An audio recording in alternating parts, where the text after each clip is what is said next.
اعوذ باللہ من الشیطان الرجیم بسم اللہ الرحمن الرحیم ختم اللہ علی قلوبہم وعلی سمعہم وعلی ابصارہم غشاوہ ولہم عذاب عظیم ومن الناس من یقول آمنا باللہ وبالیوم الآخر وما هم بمؤمنین یخادعون اللہ والذین آمنوا وما یخدعون الا انفسهم وما یشعرون۔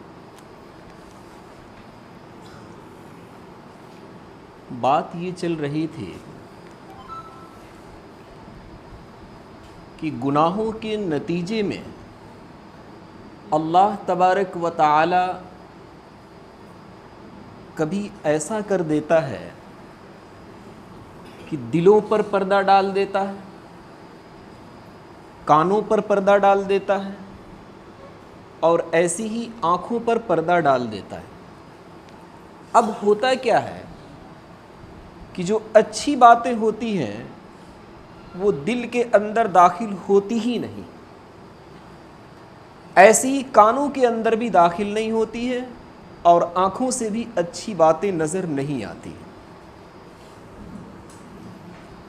یہ ایک سزا ملتی ہے کہ اللہ تعالیٰ دل کو بند کر دیتا ہے، کان کو بند کر دیتا ہے، آنکھ کو بھی بند کر دیتا ہے۔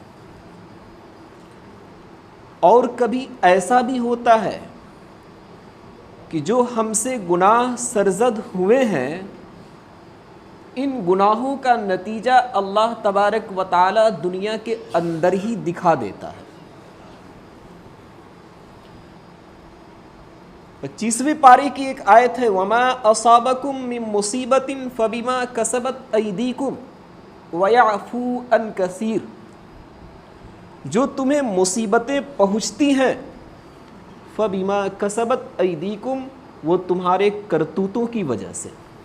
اس سے صاف پتہ چلتا ہے کہ جس تکلیف سے ہم کبھی دوچار ہوتے ہیں، کبھی مصیبت زدہ ہوتے ہیں، کبھی پریشان حال ہوتے ہیں تو صرف اور صرف وہ ہمارے گناہوں کا نتیجہ ہوتا ہے۔ وَلَنُذِيقَنَّهُم مِّنَ الْعَذَابِ الْأَدْنَىٰ دُونَ الْعَذَابِ الْأَكْبَرِ۔ اللہ تبارک و تعالیٰ نے فرمایا بڑے عذاب سے پہلے ہم چھوٹے عذاب کو چکھلائیں گے۔ یہ چھوٹا عذاب کیا ہے؟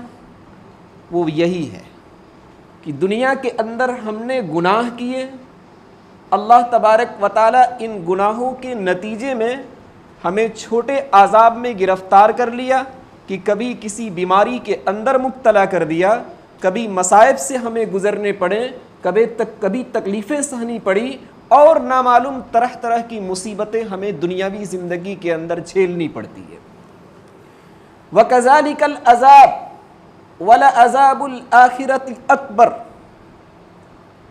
آخرت کا عذاب وہ سب سے بڑا عذاب ہے۔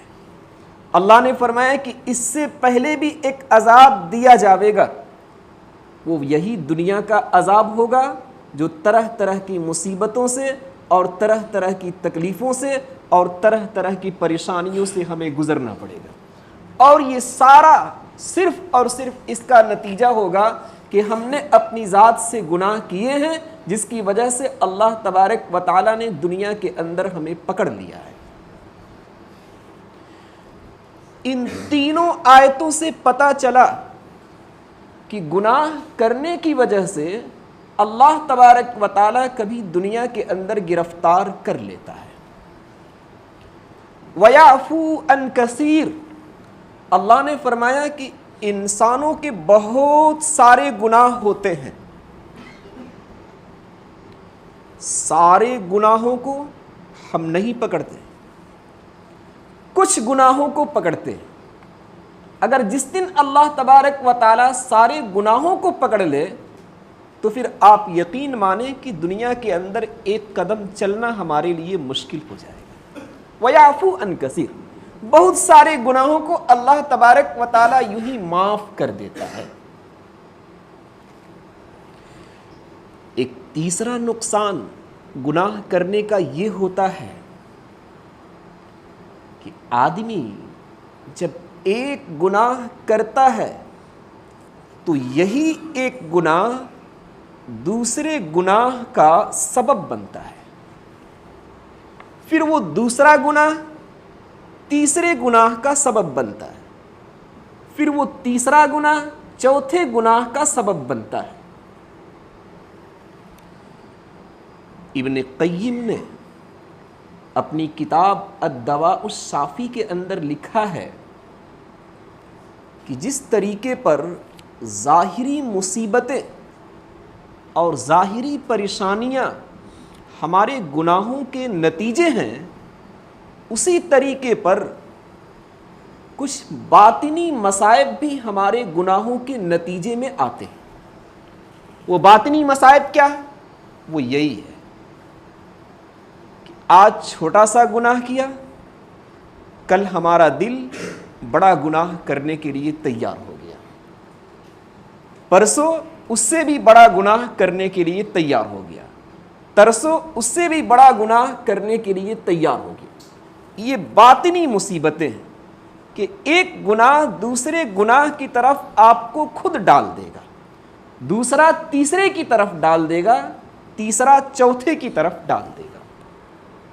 حضرت حسن رضی اللہ تعالی عنہ نے فرمایا کہ جب یہ آیت نازل ہوئی وَمَا أَصَابَكُم مِّن مُّصِيبَةٍ فَبِمَا كَسَبَتْ أَيْدِيكُمْ وَيَعْفُو عَن كَثِيرٍ، کہ تمہیں جو مصیبتیں پہنچتی ہیں وہ تمہارے کرتوتوں کی وجہ سے ہے، تو آپ صلی اللہ علیہ وسلم نے عرض کیا کہ لکڑی سے کہیں جسم پر خراش کا لگنا اور جسم کی کسی گردن کا کسی رگ کا حرکت کرنا اور ایسی ہی چلتے چلتے لغزش کھا کر گر جانا، نبی نے فرمایا کہ یہ سارے کے سارے گناہوں کے نتائج ہیں۔ اس حدیث سے بھی صاف پتہ چلتا ہے کہ آدمی جب گناہ کرتا ہے تو اللہ تبارک و تعالیٰ کبھی کبھار اسے دنیا کے اندر ہی پکڑ لیتا ہے۔ اب ایک انسان کو یہ معلوم ہونا چاہیے کہ جب وہ آدمی گناہ کرے گا،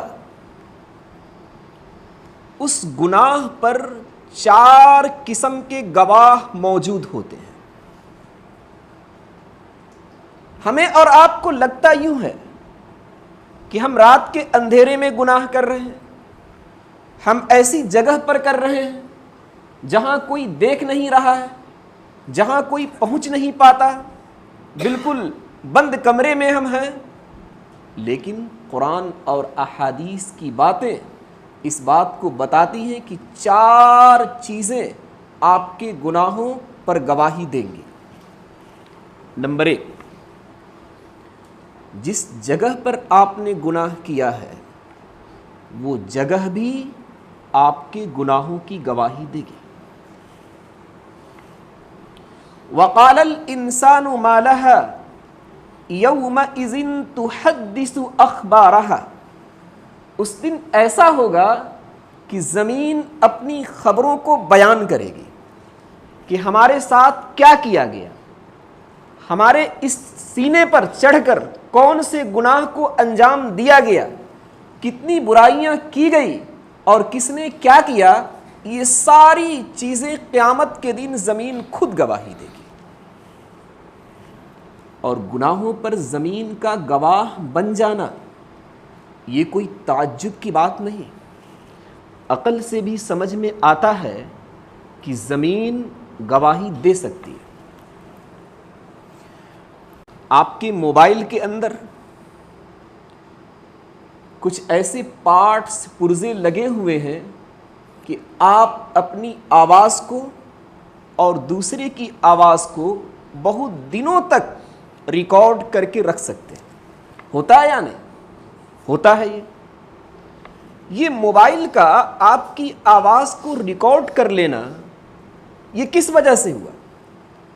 اس کے اندر لوہے کے پارٹس پرزے بالکل چھوٹے چھوٹے لگے ہوئے، اور وہ لوہے سے بنے ہوئے۔ لوہا کہاں پایا جاتا ہے؟ زمین کے اندر پایا جاتا ہے۔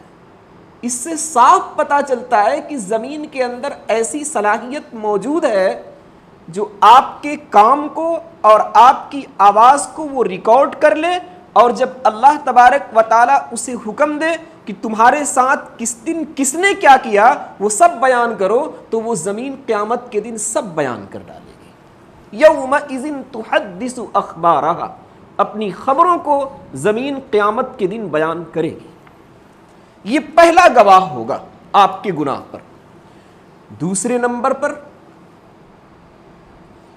الیوم نختم علی افواہہم وتکلمنا ایدیہم وتشہد ارجلہم، اللہ تبارک و تعالیٰ نے فرمایا کہ قیامت کے دن انسان کی زبان بالکل بند کر دی جائے گی۔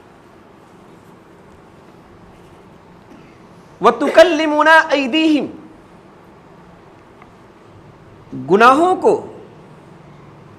جہاں جہاں اپنے ہاتھوں سے کیا ہے، یہ ہاتھ خود اس گناہ پر گواہی دیں گے کہ ہم سے یہ کام لیا گیا۔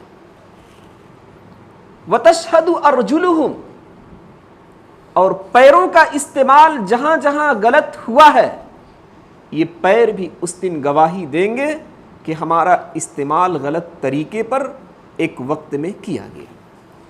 اس آیت سے پتہ چلتا ہے کہ دوسرے نمبر پر گواہ ہمارے گناہوں پر خود ہمارے اعضاء اور جوارح ہوں گے۔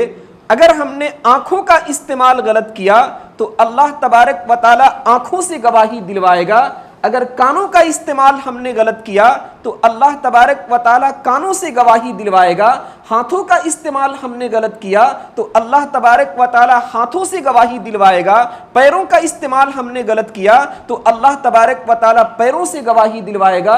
بلکہ جسم کے اندر جتنے اعضاء ہیں، جس اعضاء کا استعمال غلط طریقے پر ہوا ہے، اللہ تبارک و تعالیٰ اس عضو سے قیامت کے دن اس گناہ پر گواہی دلوائے گا۔ یہ دوسرے نمبر پر گواہ ہوں گے۔ تیسرے نمبر پر ہمارے گناہوں پر گواہ اللہ تبارک و تعالیٰ نے فرمایا وَإِنَّ عَلَيْكُمْ لَحَافِظِينَ كِرَامًا كَاتِبِينَ يَعْلَمُونَ مَا تَفْعَلُونَ، حفاظت کے کچھ فرشتے ہر انسان کے ساتھ لگے ہوئے ہیں، بڑے ہی معزز فرشتے ہیں، وہ ہمارے اور آپ کے گناہوں کو لکھ رہے ہیں۔ یعلمون ما تفعلون، وہ سب جان رہے ہیں کہ ہم اور آپ کیا کر رہے ہیں۔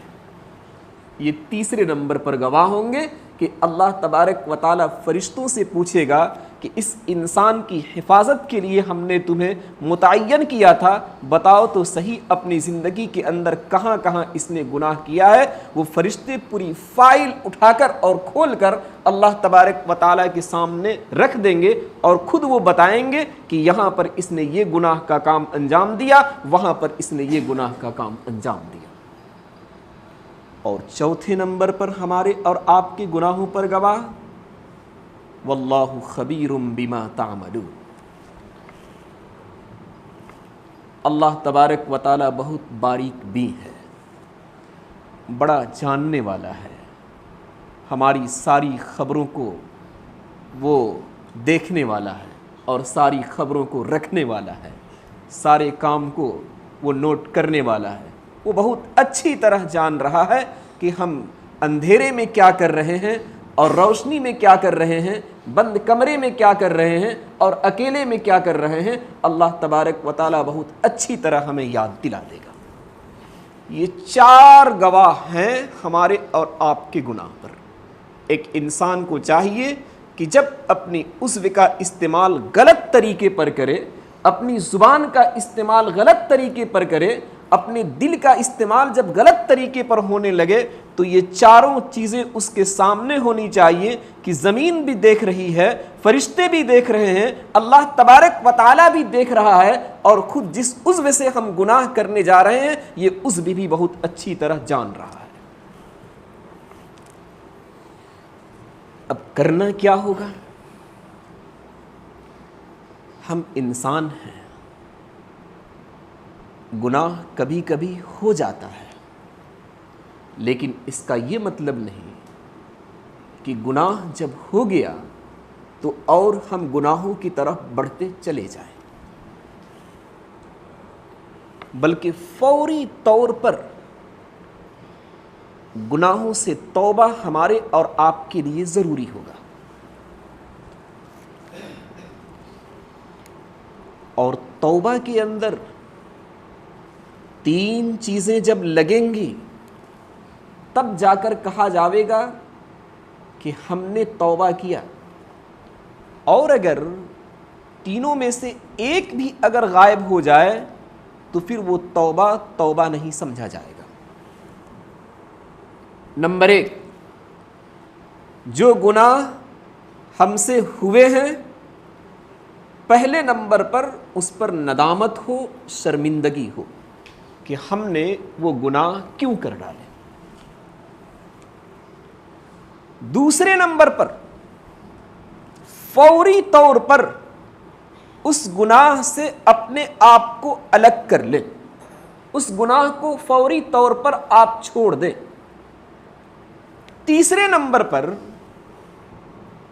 آپ عزم مصمم کریں اور پختہ ارادہ کریں کہ اے اللہ، جو گناہ ہم سے ہوئے اب آئندہ اس گناہ کے قریب کبھی نہیں جاؤں گا۔ یہ 3 چیزیں لگیں گی تب جا کر کہا جاوے گا کہ آپ نے توبہ کیا، ورنہ صرف اپنی زبان پر توبہ توبہ رٹنے سے یہ کوئی توبہ نہیں ہوتا۔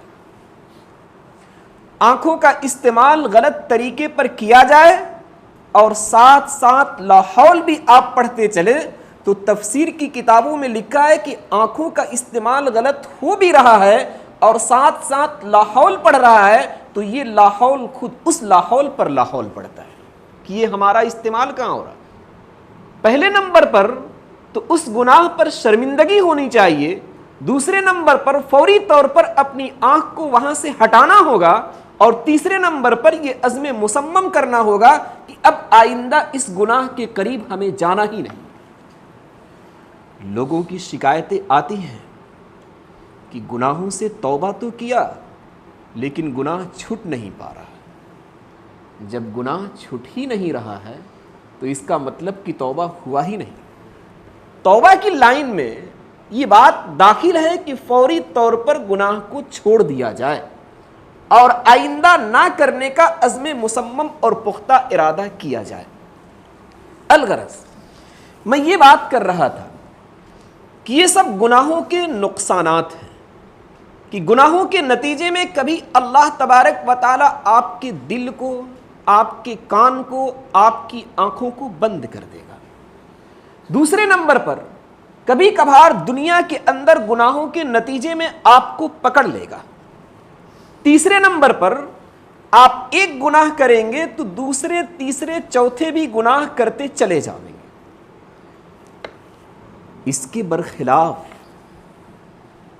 آدمی جب گناہوں سے بچتا ہے تو اللہ تبارک و تعالی کبھی کبھی بچنے کا بدلہ اور بچنے کا فائدہ اسے دنیا کے اندر ہی دکھا دیتا ہے، اور اس وقت بڑی خوشی ہوتی ہے۔ اس موقع سے ہمارے شیخ محترم نے ایک واقعہ بیان کیا۔ ایک دوسرے ملک سے ایک طالب علم پڑھنے کے لیے دلی آیا۔ مدرسوں کا نظام آج کل کی طرح نہیں تھا کہ کھانے کا بھی انتظام ہے، سونے کا بھی انتظام ہے، ایسا نہیں ہوتا تھا۔ بس آپ کی پڑھائی کا انتظام ہو گیا، آپ پڑھنے کے لیے آویں، کھانے کا انتظام آپ سمجھیں گے اور سونے اٹھنے کا انتظام آپ سمجھیں گے کہ آپ کا قیام اور طعام کہاں رہے گا۔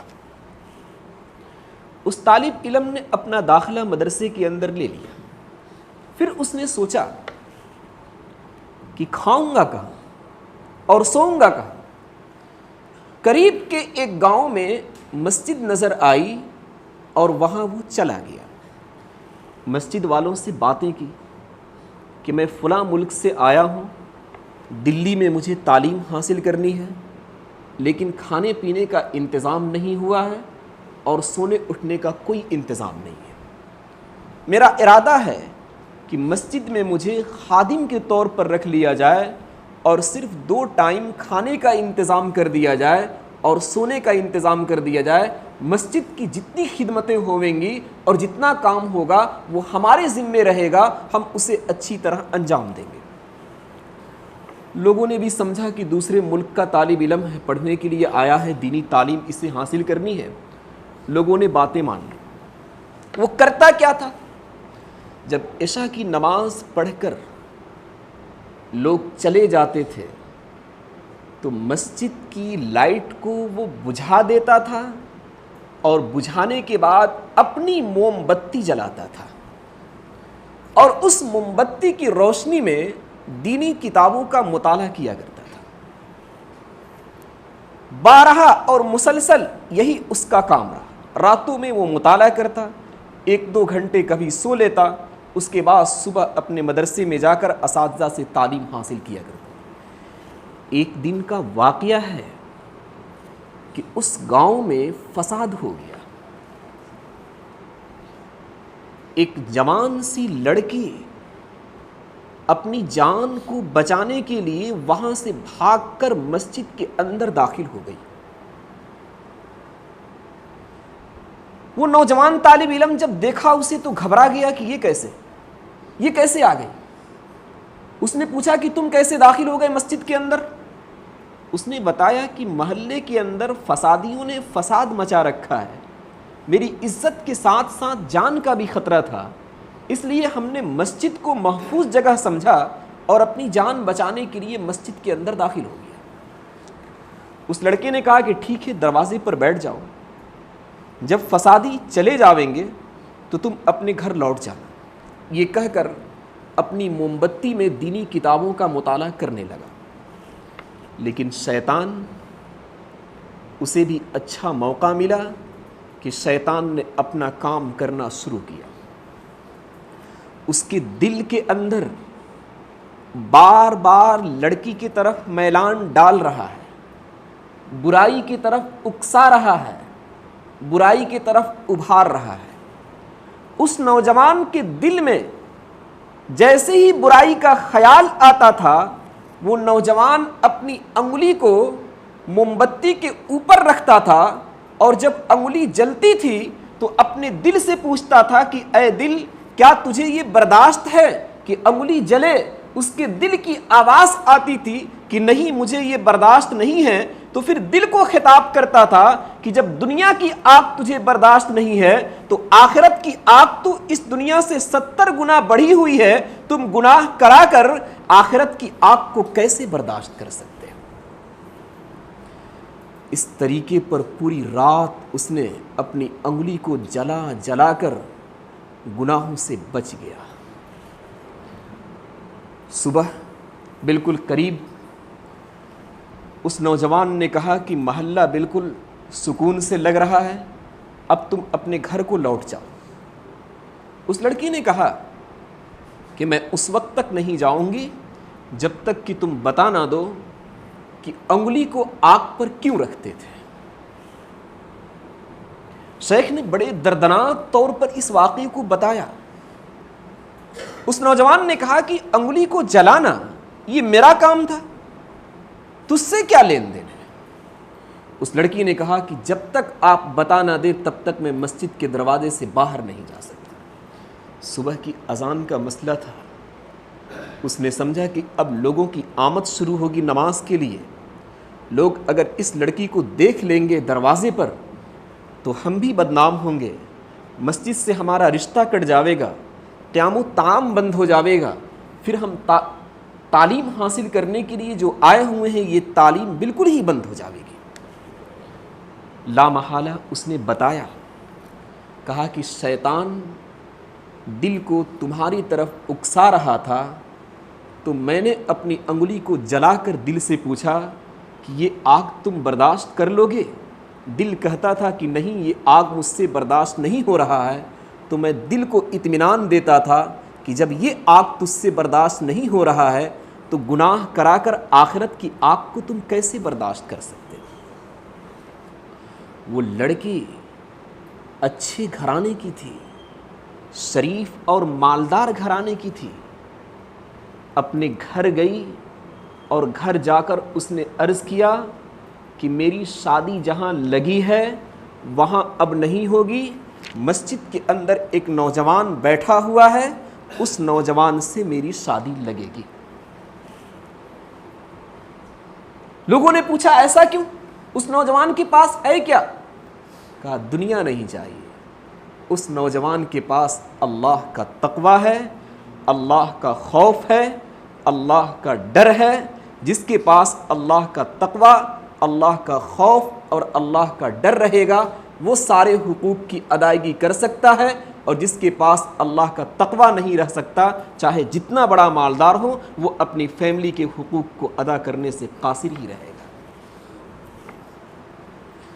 شادی ہو گئی، سسرال میں رہنے سہنے کا انتظام ہو گیا، اچھے طریقے پر کھانے کا انتظام ہو گیا، پڑھائی کے لیے جانا تھا گاڑی کا انتظام ہو گیا، اور بہت ساری فیسلٹیاں انہیں مل گئی. آپ اندازہ لگائیے کہ گناہوں سے بچنے کے کتنے فائدے ملے. رہنے کا انتظام نہیں تھا، کھانے کا انتظام نہیں تھا، اور ساری چیزوں تو چھوڑ دیجئے، اللہ تبارک و تعالیٰ نے گناہوں سے بچنے کے نتیجے میں ساری چیزوں کا انتظام اس نوجوان کے لیے کر دیا.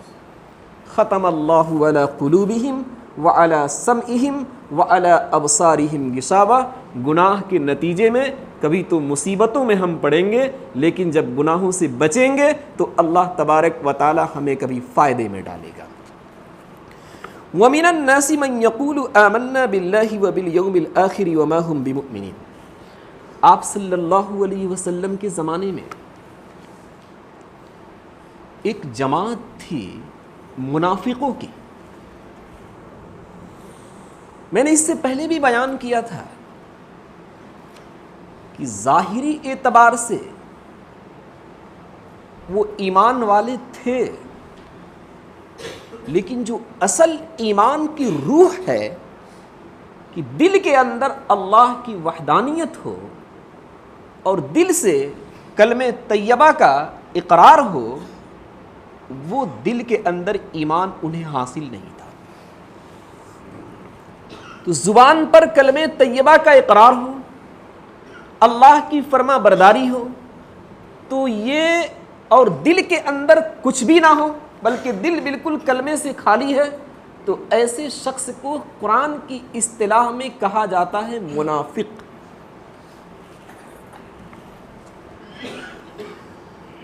اللہ تبارک و تعالیٰ نے منافقوں کے بارے میں فرمایا ان المنافقین فی الدرک الاسفل من النار. منافقین جہنم کے بالکل نچلے درجے میں ڈالے جائیں گے.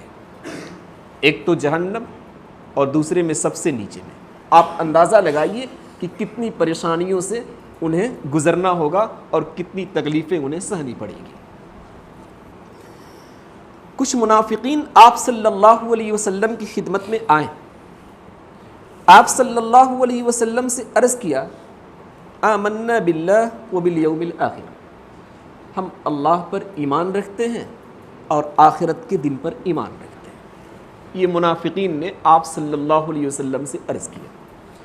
اللہ تبارک و تعالیٰ نے فوری طور پر نبی اکرم صلی اللہ علیہ وسلم کو اطلاع دی وَمَا هُمْ بِمُؤْمِنِينَ. یہ اپنی زبان سے ایمان کی باتیں کرتے ہیں اور آخرت کی باتیں کرتے ہیں، ان کے دل کے اندر بالکل ایمان نہیں ہے. قرآن نے کہا کچھ ایسے لوگ بھی ہیں جو صرف اپنی زبان سے ایمان کی باتیں کرتے ہیں اور آخرت کی باتیں کرتے ہیں، حالانکہ ایمان کا ایک جز بھی ان کے دل کے اندر نہیں ہے. منافقوں کی پہچان لکھا ہے تفسیر کی کتابوں میں کہ دو طریقے پر ہوتی تھی. ایک تو اعتبار سے یہ مومن ہے اور باطنی اعتبار سے یہ مومن نہیں ہے. ایک تو وہ ذریعہ تھا. جسے وحی کا ذریعہ کہا جاتا ہے کہ اللہ نے فوری طور پر نبی اکرم کو اطلاع دے دی.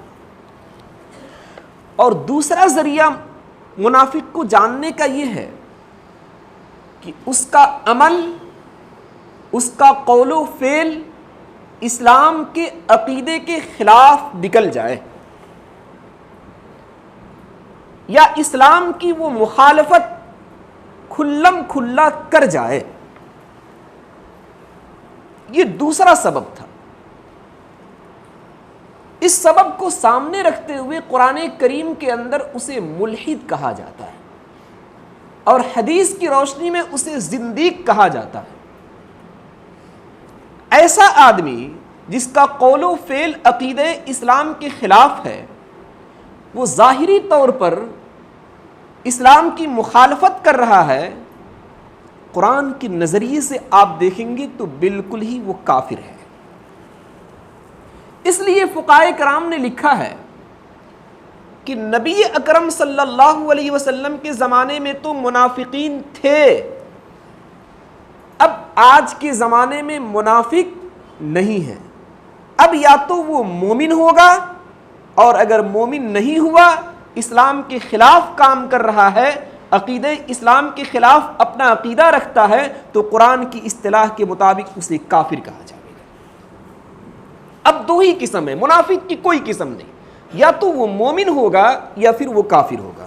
وَمِنَ النَّاسِ مَن يَقُولُ آمَنَّا بِاللَّهِ، اور کچھ لوگ کہتے ہیں کہ ہم اللہ پر ایمان لائیں اور آخرت کے دن پر ایمان لائے. اللہ تبارک و تعالیٰ نے فرمایا وَمَا هُمْ بِمُؤْمِنِينَ، وہ مومن نہیں ہے. یہ منافقوں کا آ کر اپنے ایمان کے بارے میں بتانا صرف اور صرف اس واسطے ہوا کرتا تھا کہ ہم جھوٹ بول کر نبی اکرم صلی اللہ علیہ وسلم کے پاس جو صدقات اور زکوٰۃ کے مال آتے ہیں یا ہدیہ تحائف کے مال آتے ہیں، ان مالوں کو ہم حاصل کر لیں. حالانکہ انہیں یہ پتہ نہیں تھا کہ نبی اکرم صلی اللہ علیہ وسلم کا کنیکشن اللہ تبارک و تعالیٰ سے ہے. ہم جھوٹ ظاہری طور پر بولیں گے آمنا باللہ و بالیوم الاخر، اللہ تبارک و تعالیٰ آپ صلی اللہ علیہ وسلم کو خبر کر دے گا وما ہم بمؤمنین، یہ جھوٹ بول رہے ہیں، ایمان والے نہیں ہیں. اللہ تعالیٰ ان ساری باتوں پر عمل کرنے کی توفیق عطا فرمائے. سبحان اللہ و بحمدہ، سبحانک اللہم و بحمدک، نشہد ان لا الہ الا انت